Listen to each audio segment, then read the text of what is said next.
DeAndre Hopkins, let's talk about him. He is expected to sign a 2-year contract with the Titans. It reportedly comes with $12 million a year. He can make up to 15 with incentives.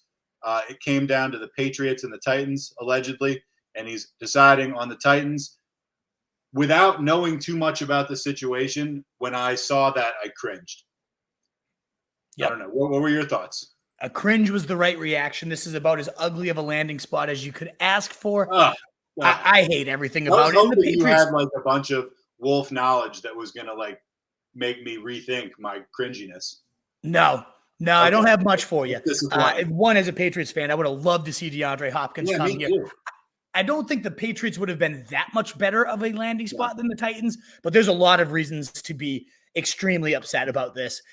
On the positive, DeAndre Hopkins himself last year had a solid year, as good as he's been in the last 5 years. 77% of the games he was active for, he was top 24. 6 of the 9 games, he saw 11 targets. He was the wide receiver 9 in points per game with 17.7. So Hopkins himself, still like the player, still think he can get it done, still think he can demand targets.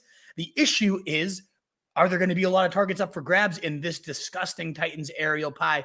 Sure, A.J. Brown, I'll steal this one from Mike, who's going to be joining us in a little bit. A.J. Brown ranked 9th in target share, both 2020 and 2021. That sounds really good, but when you're talking about the target share of one of the lowest volume attacks, it doesn't end up equating to much. The most targets he saw was 106 and 104 in those 2 years. So really, yes, big slice didn't end up mattering because of the pie being so damn small. The Titans have been one of the lowest pass rate teams ever since Mike Vrabel came there. 31st, 30th, 25th, and 30th in passing attempts. And in those 2 years that we saw A.J. Brown really have solid seasons, that was when Arthur Smith was still there. And for all the faults that we've seen there with the Falcons over there, with the misuse of Pitts and whatever you want to throw out there, he did command a very, very efficient passing game despite being low volume. They were 8th in passing touchdowns in 2019 and 2020. So they were able to sustain some viable fantasy passing game products. Ever since he left, though, it's been an absolute abysmal disaster. Todd Downing was a nightmare. He has been fired since then, but even still, Tim Kelly comes in and he's kind of an unknown. He had a year in Houston last year as the offensive coordinator, 26th in pass attempts, 28th in yards, 20th in touchdowns. I don't expect anything great from him, and especially given that Vrabel has shown his hand. He wants to pound the clock, use his defense, and just bleed you out. So I don't expect much at all from Hopkins. I mean, probably a viable wide receiver too, but where he goes, there's just more intriguing names at this point when you also factor in the risk of him being a year older. We saw Julio Jones go there to die last year, and yes, 2 years ago, A.J. Brown was there too. He was the wide receiver too.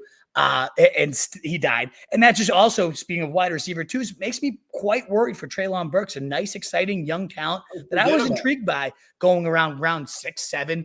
I didn't take a ton of them, and I'm very happy that I haven't in these early best ball drafts because I didn't love this passing attack even when he was the number 1, and now is the number 2. I want nothing to do with him. The past 2 seasons, Nick Westbrook-Akini's been the quote-unquote number 2, 476 yards. Last year, their number 1 was Robert Woods, 527.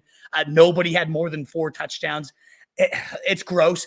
I don't want anything to do with Burks at this point. As much as I like the player, I just hate the situation. Chigo Konku, a tight end I was very intrigued by, maybe a little less impacted because tight end's a different role, but even still, you're talking about now maybe the third option in a already small pie. So I didn't want much of this offense anyways. Hopkins getting there.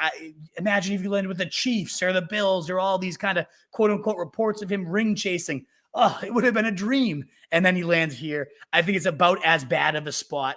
I guess maybe the clearest path to being a true number 1 was here. But even still, it just ruins a couple young, exciting talents. It's not great for Hopkins himself. Yay, Ryan Tannehill's a little more fantasy relevant. Isn't that exciting? Isn't that what we all want? Just not for me. It just makes everything here just untouchable, in my opinion. Other than Derrick Henry, of course. You think this was just money? You think they just offered him more money than anybody else? Yeah, I do. Because why else would you ever go to the lowest volume attack you possibly could?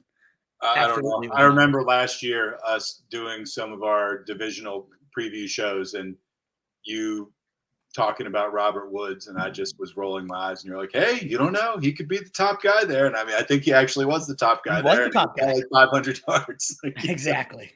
Right. So, yeah, it pains me to say it. I think he's going to stay. You said he could be a viable wide receiver too. I would maybe even lean into wide receiver 3. territory there. And the Titans they just blow as far as that goes, unless something changes that I'm not expecting to change, which has happened before.